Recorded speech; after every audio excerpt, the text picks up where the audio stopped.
제가 질문을 추가적으로 한 게 내가 궁금한 거는 문통이 왜 그러면서까지 조국을 법무부 장관에 임명하려고 했습니까? 라고 했더니 문통은 원래 안 시키고 싶어 했습니다. 차라리 총선에 나가길 바랬죠. 조국 자신이 욕심을 낸 거죠. 조국 자신이 그래서 이제 심각하게 사안이 나오니까 그제서 문통이 조 장관을 불러서 그만두라고, 장관직을 그만두라고 하니까 그만둔다고 해놓고 정경심이 난리를 쳐서 다시 울면서 꼭 하겠다고 우긴 거예요 라고 나한테 그렇게 답변을 줬습니다. 우리가 지금까지 알고 있었던 내용은 검찰개혁을 위해서 조국을 법무부 장관에 문재인 대통령이 앉혔다. 이게 지금까지의 정설이었는데 그게 아니고 원래 문재인은 조국을 법무부 장관에 앉히려고 한 적이 없어요. 너 그냥 총선에 나가서 국회의원 배지를 달아라 라고 문재인은 요청을 했는데 조국이 나는 법무부 장관 하겠다. 그래서 이제 법무부 장관이 됐는데 얼마 만에 그만뒀죠? 35일 만에 그만뒀습니다. 그만둘 정도까지 심각하게 이제 조국 사태가 발생하니까 사안이 나오니까 문통이 이제 그만둬라 하니까 이제 그만두겠습니다 해놓고 정경심 씨가 난리를 쳐서 다시 울면서 꼭 하겠다고 오긴 거예요 라고 하는 말을 저한테 해줬는데 여러분한테 분명히 못을 박습니다. 이거는 제 얘기가 아니고 김건희 씨가 저한테 제 질문에 답변을 한 거를 내가 그대로 불러드리는 겁니다. 이게 말이라고 그래가지고 무조건 100% 거짓말로 우리가 치부할 수는 없다. 왜냐하면 김건희가 여기까지 얘기한 게 다 맞아 들어가고 있어요. 추미애 법무부 장관의 증언 또 최강욱 의원의 증언들 이게 다 그때 상황을 대변해 줬지 않습니까? 네네네. 그래서 어느 정도 뒷받침은 되는 이야기들이다라고 저는 이제 확신이 들었고요. 야, 처음에는 문재인이 조국의 뒤통수를 쳤고, 그 다음에는 이게 너무 심해지고, 막 조국 집회하고 난리가 나니까, 그 다음에는 윤석열의 뒤통수를 쳐버리고. 근데 완전히 친 것도 아닌 게, 추윤 갈등 때도 계속 끝까지 그 자리를 보존을 해줬잖아요. 자, 윤석열 검찰총장은 변함없는 문재인 정부의 검찰총장이십니다. 윤석열 총장에 대해서는 여러 가지 평가들이 있지만,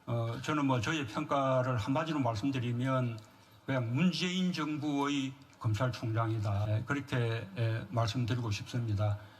그리고 윤석열 총장이 정치를 염두에 두고 정치할 생각을 하면서 지금 검찰총장 역할을 하고 있다고 생각하지 않습니다. 힘을 실어준 게 윤석열한테 끝까지 그래도 힘을 실어줬단 말이에요. 그래서 이제 김건희 씨가 저한테 배신해서 그런 것처럼 숨어버리셨어요. 윤석열한테 뒤통수 치고 숨어버렸는데 그래서 내가 그럴 수 있겠군요 그랬더니 그 당시 김건희 씨 말입니다. 이어지는 말이 그 당시 검찰 수뇌부는 전부 다가 문재인 정권의 1등 공신들이었어요. 이렇게 딱 답변을 해주더라고요. 그리고 문통과의 독대에서 다 이루어진 일이라 일반인들은 이런 거 알지 못합니다라고 딱 그 배경을 얘기해 주더라고요.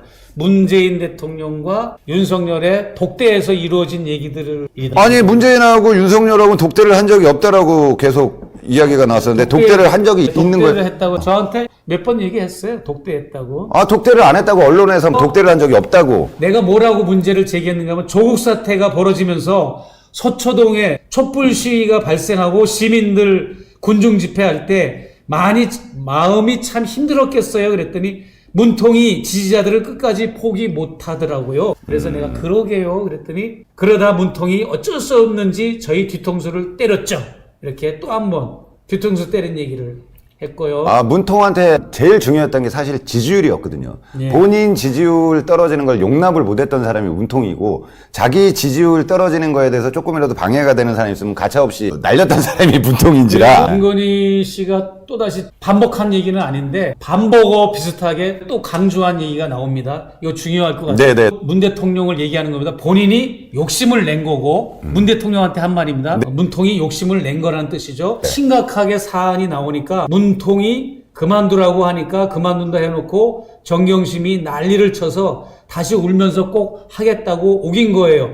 그래서 청문회 때 온갖 거짓말을 한 거고 사람들은 속은 거죠. 그래서 내가 그렇군요. 충분히 벌어질 수 있는 상황이네요. 그랬더니 김건희 씨가 설마 표창장도 위조했을 리가 있다고 사람들은 생각하는데 그것은 사실입니다. 이런 식으로 또 얘기를 하네요. 설마 표창장도 위조했을까? 본인이 거짓말한 것도 많아요. 주변에. 그래서 믿은 거죠. 그런데 억지로 임명을 해놓고 보니 지지율이 28%까지 떨어졌어요. 그때가 문통 집권 2년 8개월. 그러니까 뭐냐면 자기 지지율이 떨어지니까 조국 불러놓고 그만두라고 이제 했다는 얘기입니다. 이 내용의 핵심이. 문통이 자기 지지율이 떨어지니까 윤석열 총장을 그만두라고 한 게 아니라 조국 장관을 그만두라고 했다. 그러니까 우리가 조국에 대해서도 예전에 조국 사태가 벌어졌을 때 조국 쪽에서 하는 말을 다 신뢰를 했거든요, 사람들이. 네, 그렇죠.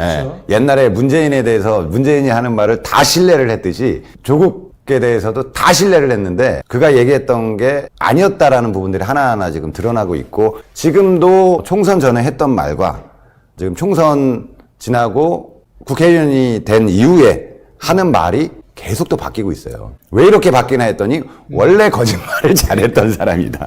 그리고 아까 그 카톡 내용 중에 네. 문통과 윤 총장의 청와대 독대했다는 얘기 나왔잖아요. 독대에서 나온 얘기이기 때문에 일반 언론들과 국민들과 지지자들은 알 리가 없죠. 그렇게 해놓고 지금까지도 자기 남편 윤은 문통 자존심을 지켜주려 입도 뻥끗 안 하는 거죠. 이렇게 답변을 하더라고요. 이게 후보 시절인데요. 네네네네. 그런데 최근 문통이 윤 후보님의 발언에 대해 대변인 통해 경고하고 사과하라고 한 건 무슨 의미인가요? 라고 내가 질문했어요. 글쎄요. 그건 문통 의지라기보다 주변에서 그렇게 하라고 한 것 같은데요. 이렇게 답변을 했네요. 문재인도 윤석열에 대해서 전혀 원래 말을 안 하고 윤석열도 문재인에 대해서는 전혀 말을 안 합니다. 원래 웬만한 거 가지고는 어떤 일이 있어도 얘기를 안 해요. 문재인 대통령이 지금까지 뭐 몇 번 얘기한 거는 자기 가족 관련, 이번 같은 경우도 김정숙 관련해서 그거에 대해서 막 분노를 했지, 아무리 윤석열이 어떤 개짓거리를 해도 문재인은 윤석열에 대해서 타치를 안 해요. 아무 얘기를 안 합니다. 마찬가지로 윤석열도 직접적으로 문재인에 대해서, 문재인 정부에 대해서 누구 뭐 원전 뭐 이런 얘기를 하지 문재인을 직접 겨냥하는 적이 단 한 번도 없었거든요, 사실은.